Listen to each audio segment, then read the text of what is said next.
Hi, I'm Mark Rossano, founder and CEO of C6 Capital Holdings, coming to you from Primary Vision Network. Today we're going to try to get a lot of this econ data done ahead of Labor Day. We had some decent data dumps when we look at what happened in the US, Europe, and Asia. So we'll try to aggregate all of that, focus on the things that are looking good, starting to look a little bit weaker. So the US was a bit mixed. Some of the data was looking pretty good, some of it a bit softer, but overall, there are some green shoots. And then when we look at China, which is where we're going to round out, we did see that contraction. So as we've been talking about, China was looking very weak. There were a lot of problems. And now we saw the contraction, which is just a PMI below 50. For the end, but things were starting to get a little bit better by the end of August. So we do think things will improve in September. Nothing that's a huge, a huge surprise higher, but just not the same type of contraction. Like, we don't think this is going to continue, but really just stay within this just borderline growth to just borderline contraction. And we'll go through that in more detail. So we're going to break it up into our normal 5 parts. The first part is going to be global PMIs, global supply chain, looking at where things sit right now as we head into really peak demand season for shipping, for supply chains in general. Then we're going to look at the econ data that has come out, looking at where it's mixed, where the good, the bad. And then we're going to look at additional inflationary pressures, especially in the US, when we start looking at what's happened with PCE, deflators, when we look at inventory, storage, those different pieces. And then we're going to turn to Europe and look at what is the data showing.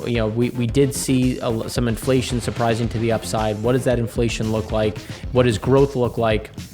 Because Germany does have a lot of exposure to China, and what is that going to do? And then we're going to round it out and look at Asia, starting with China and then breaking it down into some other key Asian nations that are seeing very similar slowdowns. China is going to be on the other side of it, but I think some of the others are going to persist, and we'll talk about that in a bit more detail. So now just turning into where things are, here you can see the manufacturing PMI and where we've started to see some of this growth. So when you look at Eurozone, US, we're still essentially over 60 when you look at just where things sit on the manufacturing side. So, given 60 is expansionary, but you have to look at the internals, because there are some positives within that, which is, employment, which has actually started to turn over. But for for manufacturing, you had some decent employment. You had a build up in inventory, so inventories were getting a little bit better. You had some, assembly time. You did have some softening in terms of prices when you look at some of these inflationary pressures that we talk about. But you did have extensive delivery times. That's continuing to get worse, which is the negative. But as you start going down, you can see India is getting a little bit worse. The world, when you aggregate it all together, it continues to kind of see that slowdown when you look at the manufacturing side. And then when we flip over into Asia completely, when we look on the right, you can see China is in contractionary territory, Indonesia, Malaysia, Vietnam, a lot of these key areas that have seen some growth, and South Korea is just eking out some of this growth. But again, when you look at the impact, some of these overhangs that we continue to see in the Asian markets, we think that's going to not so much go into a contraction, but really struggle to break out. India is going to be the one to watch, because there's a mixed component there, because gasoline data is telling us that people are moving around, but then the sales data and the diesel data is telling me that they're not buying anything, and that the economy or the underlying manufacturing is continuing to weaken, which is going to be something to watch as we head into really into Q4 and how things set up really going into 2022. On a year side, because they focus more on the fiscal year is a bit different. So one of the things that we wanted to touch on, especially when we look at how employees are going to interact with the global market and just other entities within the company, one of the things that we've been highlighting and talking about is that there's going to be a big cutback on companies flying, because if if you want to show a green footprint, or you want to increase your decrease your pollution footprint, your carbon footprint, well, the easiest way to do that is to cut business travel. Like that's a huge carbon footprint. That is, it sucks up between the fact that you have to get to the airport, then the flight, and then once you're there, then you're staying in a hotel, then you have to rent a car. So there are a lot of things that are starting to come out in terms of where this is going to go in general. So I know, anecdotally, I have friends that used to travel, 4 days a week, 3 weeks a month, and now they're at 4 days, 1 week a month, and then the rest are using Zoom, using other types of video conference calls. You can't replace the face-to-face. I think everybody who's going to watch this, we've been doing Zoom and these other things essentially over a year and a half now, and it's fine. But you definitely can tell something's missing. You're not getting the same type of connection. So that's why I think it'll be lower, but it won't stop. You'll start to see some of this come through. It's just, do I need to be on the road 3 weeks out of the month, or can I do it in 1 week? And I think you're starting to see where, do I have to travel 1 week a month or can I do it 1 week per quarter? And I think you're starting to see some of that rationalization, not just from work-life balance, the adoption, and I think the comfort now with video, but also just in, again, signaling that carbon footprint. So when looking at global movements, I think we'd be remiss if we didn't do this deep dive. And I think Bloomberg did a great job, and the IMEX Global, looking at just, let's take an example of the problems we're seeing in the supply chain. And I think that, they did fertilizer, and we all know how I think about grains and fertilizer. So I thought this was a very good way to show some of these breakdowns. So when you look at, just in terms of all of the issues, the fertilizer is produced and ready to be shipped, and you can see when it's ordered and when it's shipped. We're not talking about a huge, essentially huge backdrop. There shouldn't be this big difficulty in general. So when you look at the normal movement, so the typical transit time on an order placed in March 2020 before the pandemic, really took hold, took about 70 days to deliver. So when we're thinking about 70 days, it was from order to delivery. Things should have been about 70 days. And that's when you think about, because right now, where's it going from? It's going from China, it's going into Vancouver, over into Chicago. So we're looking at, essentially the center of the country. We want to see, what does it take to go from the coast of China to the middle of, middle of America. So now, what does it actually happen? So then you look at when you go 1 month later, 2 months later, now you're stuck in a warehouse. And we all know you're stuck at a warehouse. And this is what we look at when we look at the setup between manufacturing and inventory. And the problem that we continue to see is the inventory buildup at the China level. Because when you look at the issues, it's, do you have the availability of the container, and do you have a ship you can get on? And that's been the biggest issue, is the ship you can't get on because they're so backlogged, they can't get through, you can't get a container. Then once you can get a container, can you even get on a boat? And that's when you start looking at all of these issues where you sit in a warehouse on average 3 months. Then you finally depart the warehouse. Now you're at the port. So you didn't even get to the port yet. You were just sitting there waiting to get to the port. Now you're at the port, and you had a COVID shut things down. So now COVID shuts things down. So now you're sitting at the port waiting for things to reopen. But the longer you're shut down, your position, the queue keeps getting deeper because they have to offload, unload everything that's in front of you. So then all of a sudden you sit down and you get to the point where the container is still at the Shanghai port as of August 27th when you ordered it in February. So when you're looking at the underlying backdrop, once you finally get on the boat, it still takes close to 2 months to get from the Shanghai port to essentially to Chicago, because you're still looking at, then you have to get on a boat there. Once you get on the boat, then you have to come across, then you have to wait to get off the boat. Then once you get off the boat, then you have to wait for a truck, which, as we talk about in the EIA show constantly, a lot of problems there, a lot of trucking, a lot of demand, rail, something similar. And then once you get on that, then it takes time to come down. So you're looking at almost an 8-month delay for something that should take 70 days.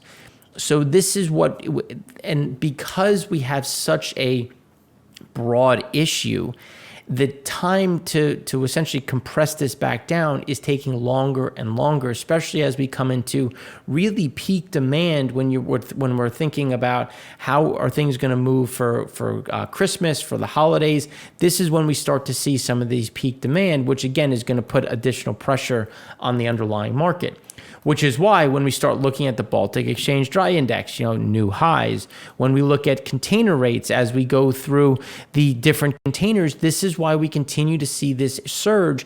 And again, it's the Shanghai to New York, Shanghai to Rotterdam. You can see everything is sitting there at either $13,500 to over $14,000 to get a container from China into the US and into Europe, which again, and then this is just getting it to that region. That doesn't include what you have to pay the rail and trucking company to get it from the port to your front door. So again, these are things that are just continuing to get worse. And then wrapping it up with different spot rates, you're getting an idea of, again, just where things sit on hitting new highs. Now, you've started to see a little bit of flattening Shanghai to Rotterdam, and it's more because the demand has diminished a bit, not because there's any real shift. So as demand slows, you have a little bit of time to catch up, which again puts a cap on some of these runs in pricing. Now, when we start looking at the benchmarks in general, so the parabolic spike in cost to ship a 40-foot container now at 11.4 thousand. But when you think about where we sit right now in terms of Los Angeles to Shanghai, we're sitting here at these record levels of now 11.4 thousand. But last year it was 3.5. And just remember last year, and think of September. So we were still in COVID. It wasn't like we were out of COVID and things were better. That's what we keep talking about with this pent-up demand, where we need demand to slow a bit in order to see some of that supply catch up. And we're starting to get there. We're past that peak.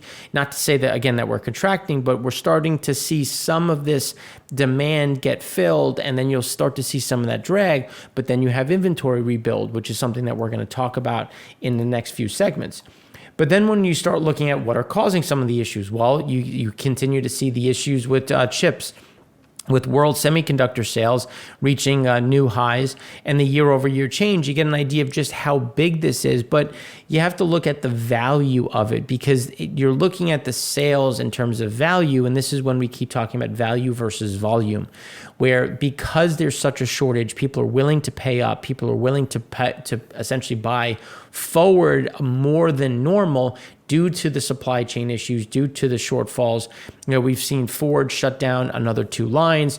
Toyota continues to take down their estimates for production, which again is all driven by a lot of these shortfalls. So when we start looking at these shortfalls, a lot of these issues, there's going to be a value placed on that. So on the sales in terms of semiconductors, we're not seeing a huge volume increase, even though we're trying to see this volume. But the value of just the amount of dollars being spent continues to go up.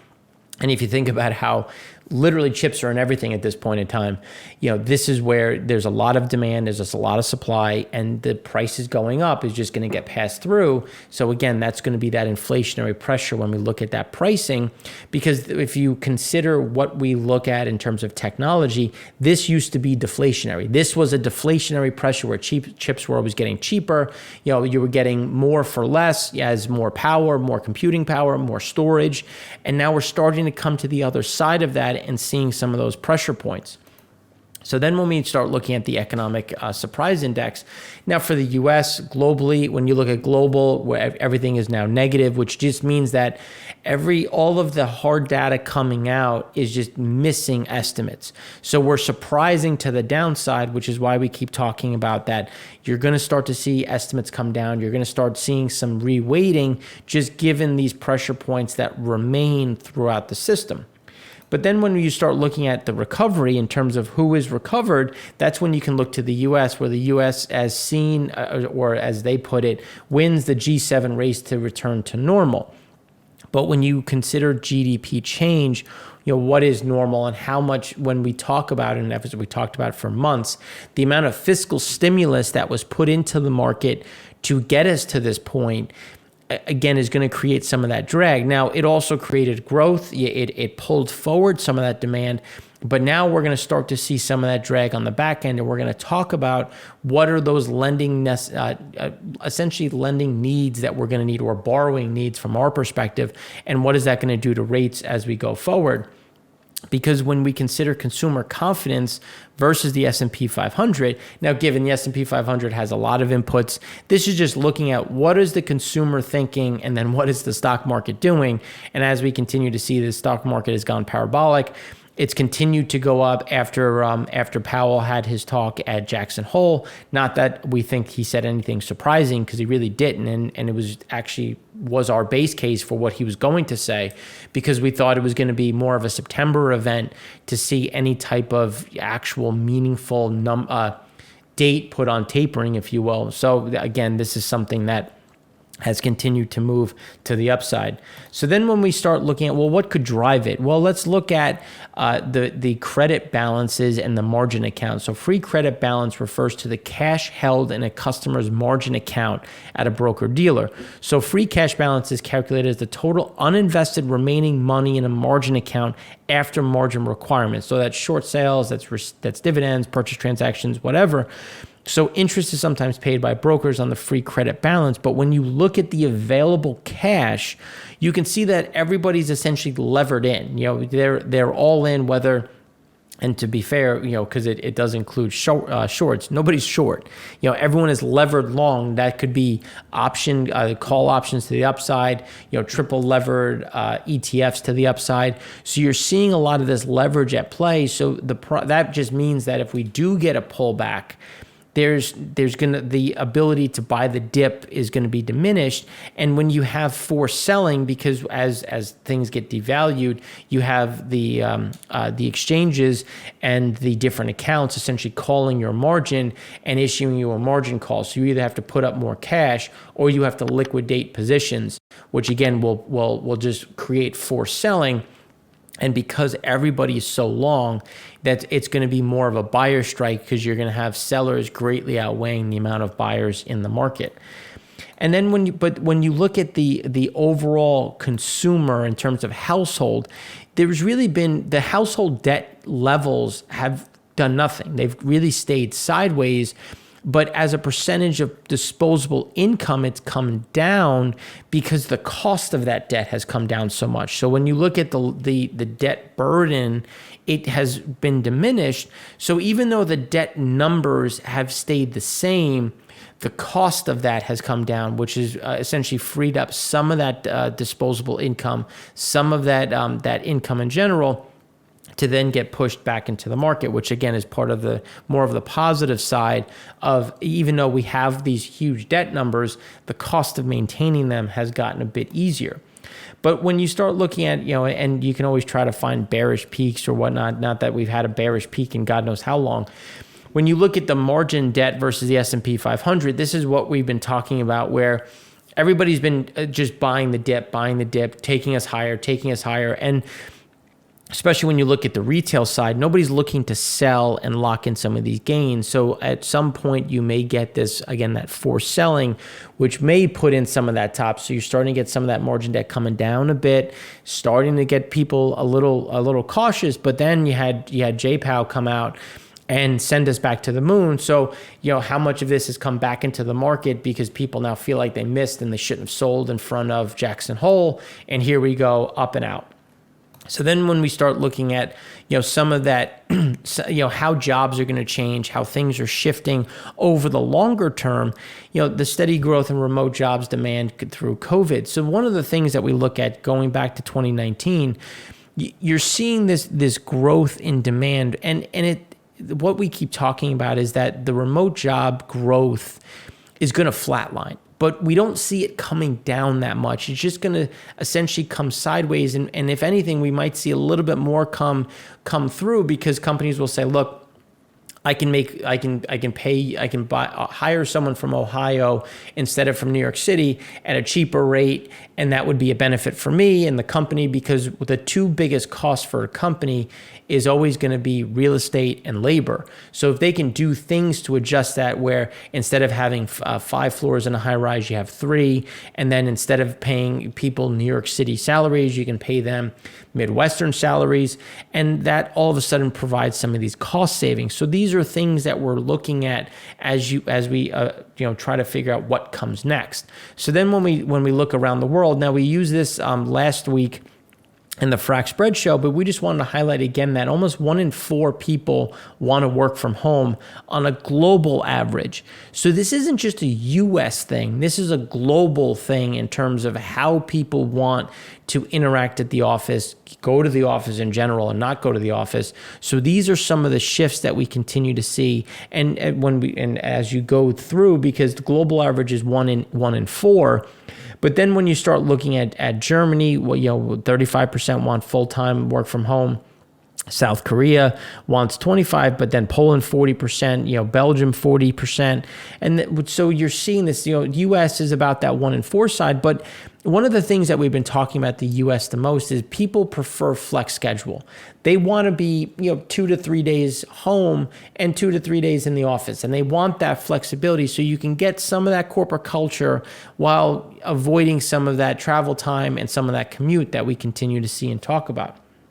Now, just to provide a brief update on Afghanistan, these are some of the things that we talked about. The raw materials, we highlighted some of them in general, but the Geological Survey put out a good note looking at, well, where are these sites? Because when the U.S. was there, we knew there was $1 trillion in deposits. This isn't new. The question is, can you actually get to it?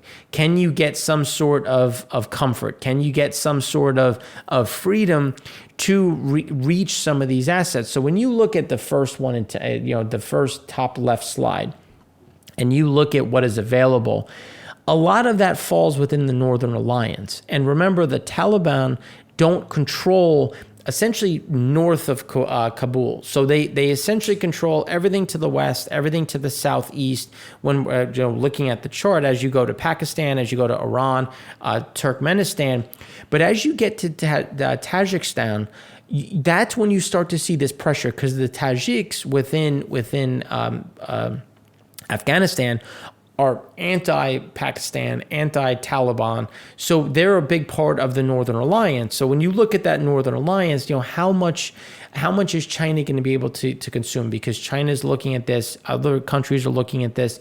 So that's when you start looking at these pressures, because when you look at industrial and building minerals, gemstones, again, falling in that area, fuel minerals, coal, especially looking in that mirror, and then precious metals, all of that falls within this Northern Alliance. So even though we see these assets, is the Taliban going to have the access to it? Are they going to be able to claim these valleys that were even able to hold out when the Soviets came in? I mean, you're looking at a highly fortified, easily defensible region that is going to limit the amount of availability or the capacity of tapping this without making a much bigger deal with the Northern Alliance. So this is something that we're just starting with, and we're going to do a deeper dive and a whole segment on where does India fit into the area? Where does Afghanistan fit into this? And what is this new chain or new trade flow going to look like from Asia into the European and US markets? And how does that flow through the Middle East? Because you're going to start to see some of these shifts. And I think you're starting to see alliances really start to firm up, and this can really shift things. Or maybe it's just something else where you try and then you're like, well, there's nothing we can do. We can't get this to the next level, and then it unfortunately falls and fails again. So these are going to be things to watch, but we'll do a deeper dive on that probably next week, because we're not going to have as much to talk about post Labor Day, because we'll be light on data. So it would be a good time to catch up on some of these key points. But now that we've covered the global side, we're going to go deeper into the US and what's happening in some of these US data sets.